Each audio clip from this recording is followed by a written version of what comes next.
Hello friends, इस समय जिस तरीके के हालात भारत में पैदा हो चुके हैं, इन हालात को देखते हुए दुनिया के कई सारे देशों ने भारत से अपनी अंतर्राष्ट्रीय उड़ानों को बंद करने का फैसला लिया है। बीते कल भी दुनिया के 4 देशों ने भारत से अपनी अंतर्राष्ट्रीय उड़ानों को बंद कर दिया है। उस लिस्ट को पूरी डिटेल में जानेंगे। इसके अलावा हम ये भी बताएंगे कि दुनिया के कितने सारे देशों ने पिछले एक सप्ताह में अपनी अंतर्राष्ट्रीय उड़ानों को बंद कर दिया है, और यदि आप उन देशों में ट्रैवलिंग करने वाले हैं तो आपके पास कौन कौन से नियम हैं, कौन कौन से रूल्स हैं और कैसे आप ट्रैवलिंग करके जा सकते हैं या फिर नहीं जा सकते हैं। इन सारी खबरों को आगे इस वीडियो में हम लोग बात करने वाले हैं। तो यदि आपको ये वीडियो अच्छी लग रही है, काम की लग रही है, तो इस वीडियो को एक लाइक ज़रूर कर दें और ऐसी खबरें देखने के लिए चैनल को ज़रूर सब्सक्राइब करके रखें। सबसे पहले हम यहाँ पर बात करेंगे कि बीते कल यहाँ पर जो रिपोर्ट सामने आ रही है उसके अनुसार दुनिया के 4 देशों ने भारत से अपनी अंतर्राष्ट्रीय उड़ानों को बंद करने का फैसला लिया है। इन 4 देशों में शामिल है जर्मनी, इटली, मालदीव और बांग्लादेश। इस लिस्ट में बांग्लादेश ने पहले ही अपनी अंतर्राष्ट्रीय उड़ानें बंद की हुई थी, लेकिन अब यहाँ पर बांग्लादेश ने पूरी तरीके से अपने बॉर्डर को सील कर लिया है और अब कोई भी व्यक्ति यानी कोई भी बांग्लादेश का भारत में नहीं आ सकता है और ना ही कोई भारतीय अब बांग्लादेश में जा सकता है। ये रिस्ट्रिक्शन यहाँ पर बांग्लादेश की सरकार ने इमीडिएट बेसिस पर लागू कर दिया है और ये अब सभी भारतीयों के ऊपर ये नियम लागू होगा। यहाँ पर हम बात करेंगे अब जर्मनी को लेकर फ्रेंड्स, बहुत सारे लोग यहाँ पर जर्मनी के लिए ट्रैवलिंग कर रहे हैं, तो यहाँ पर जर्मनी को लेकर जानना बहुत ज़्यादा ज़रूरी है। तो फ्रेंड्स, यहाँ पर जो जर्मनी की तरफ से जो रिस्ट्रिक्शन लगाया गया है वो भी इमीडिएट बेसिस पर लागू कर दिया गया है और अब कोई भी भारतीय यानी कि जिसके पास भी जर्मनी का रेजिडेंट वीज़ा नहीं है या फिर वो जर्मनी का नागरिक नहीं है, वो अब जर्मनी के लिए ट्रैवल करके नहीं जा सकता है। इसके अलावा कोई भी ट्रांजिट पैसेंजर्स भी अब बाया जर्मनी जो है किसी दूसरे कंट्री में ट्रैवलिंग नहीं कर पाएगा। ये जो लेटेस्ट नियम है ये जर्मनी की सरकार ने बीते कल ही लागू किया है, जिसके अनुसार अब रविवार की रात से यानी कि सोमवार की सुबह से आप अब जर्मनी के लिए ट्रैवलिंग नहीं कर पाएंगे। जो नागरिक हैं जर्मनी के वो अब अपने साथ कोरोना वायरस का नेगेटिव रिपोर्ट लेकर ट्रैवल कर सकते हैं। उनको वहाँ पर 14 दिन क्वारंटीन में रहना पड़ेगा। और इसके अलावा यदि आप स्टूडेंट हैं, आपके पास वहाँ का रेजिडेंट वीज़ा नहीं है, तो भी आप जर्मनी के लिए ट्रैवलिंग नहीं कर पाएंगे।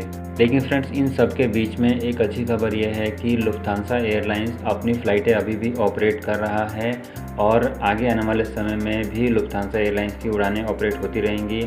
इन उड़ानों से वो सभी लोग ट्रैवल करके जा सकते हैं जो भी जर्मनी के नागरिक हैं, जिनके पास भी जर्मनी का रेजिडेंट वीज़ा है।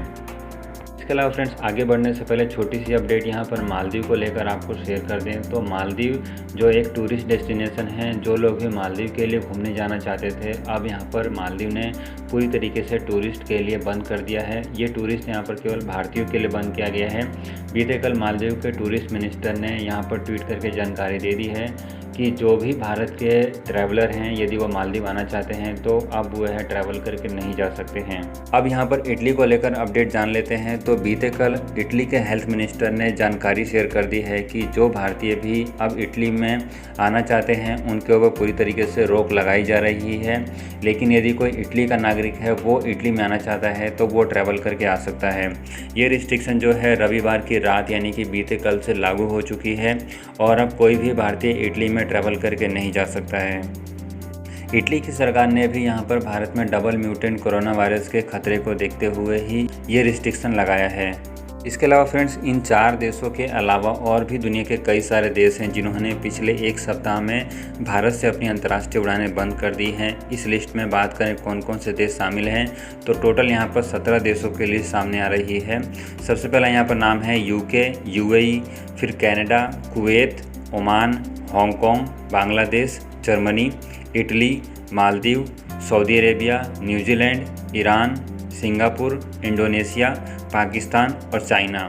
इन सभी देशों ने पिछले एक सप्ताह में ही भारत से अपनी अंतर्राष्ट्रीय उड़ानों को बंद करने का फैसला लिया है और ये सारा का सारा जो भी अनाउंसमेंट है ये भारत में बढ़ते हुए कोरोना वायरस के खतरे को देखकर ही लाया गया है।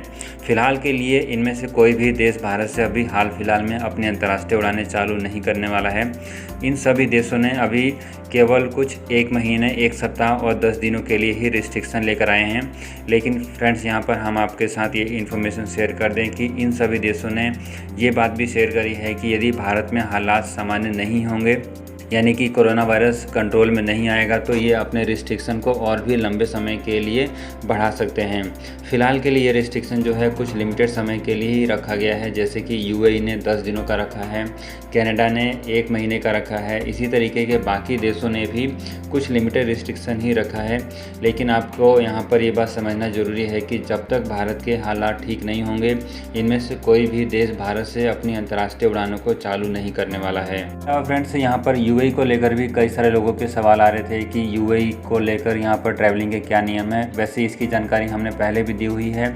आपको फिर दोबारा बता दें कि यूएई ने जो है 25 अप्रैल से अपनी पूरी अंतर्राष्ट्रीय उड़ानें जो हैं भारत से बंद कर दी है। कोई भी भारतीय नागरिक अब यूएई में नहीं जा सकता है। इसके साथ साथ यदि आप यूएई के लिए ट्रैवल करना चाहते हैं फिर भी, तो आप किसी दूसरे कंट्री में 14 दिन का स्टे करके उसके बाद यूएई में जा सकते हैं।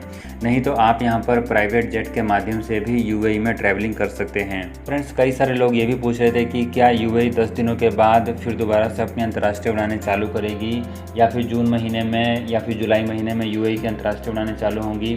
तो फ्रेंड्स, इसको लेकर अभी कोई भी ऑफिशियली अपडेट नहीं है। फ़िलहाल के लिए जो यूएई की गवर्नमेंट ने बोला हुआ है वो 10 दिनों का ही टाइम दिया हुआ है। यदि 10 दिनों के भीतर भारत में हालात ठीक हो जाते हैं तो बेशक यूएई की सरकार जो है भारत से अपनी अंतर्राष्ट्रीय उड़ानें चालू कर देगी। यदि हालात ठीक नहीं होते तो ये रिस्ट्रिक्शन आगे लंबे समय के लिए बढ़ाया जा सकता है।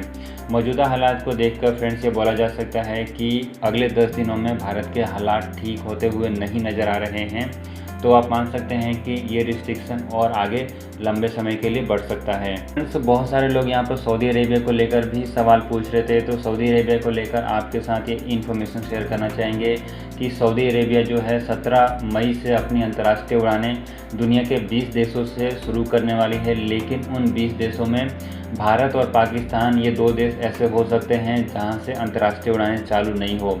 इस समय इन दोनों देशों में कोरोना वायरस काफ़ी तेज़ी से फैला हुआ है, और जो सऊदी गवर्नमेंट ने अपने नोटिफिकेशन में जो अपडेट दिया था उसमें उसने साफ साफ बोला हुआ था कि सऊदी अरेबिया उन देशों से अपने फ़्लाइटें चालू नहीं करेगी जहां पर नया कोरोना वायरस का खतरा फैला हुआ है।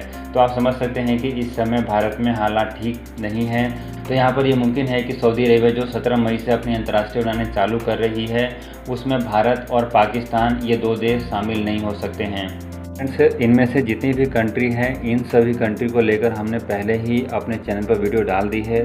जो अभी 4 कंट्री हैं जिन्होंने बीते कल से ही रिस्ट्रिक्शन लगाई थी, उसकी इन्फॉर्मेशन हमारे चैनल पर नहीं थी, तो ये इस वीडियो के माध्यम से उसकी भी जानकारी हमने इस वीडियो के माध्यम से शेयर कर दी है। यदि आपको किसी ऐसे कंट्री की इन्फॉर्मेशन चाहिए जो इस वीडियो में अवेलेबल नहीं है तो आप वो जानकारी हमें पुराने वीडियो सेक्शन में आप जाकर वो इन्फॉर्मेशन ले सकते हैं। इसके अलावा हम कोशिश करेंगे कि उसका लिंक भी आपको वीडियो के डिस्क्रिप्शन बॉक्स में मिल जाए कि ताकि आप वो स्पेसिफिक वीडियो आप जाकर देख सकें। यदि आपके कोई स्पेसिफिक सवाल हैं जो आप पूछना चाहते हैं ट्रैवलिंग से जुड़े हुए, तो आप बेशक कमेंट बॉक्स में हमसे अपने सवाल पूछ सकते हैं। वैसे हम कमेंट्स का जवाब रेगुलर बेसिस पर आपको देते रहते हैं, तो बेशक आप अपने सवाल हमें कमेंट्स बॉक्स के जरिए पूछ सकते हैं। तो फ्रेंड्स, आज की इस वीडियो में फ़िलहाल इतना ही रखते हैं। वीडियो यदि आपको अच्छी लगी है, काम की लगी है, तो लाइक करने के साथ साथ दूसरे लोगों को ज़रूर शेयर कर दें। आज की इस वीडियो में फ़िलहाल इतना ही। वीडियो देखने के लिए आपका धन्यवाद।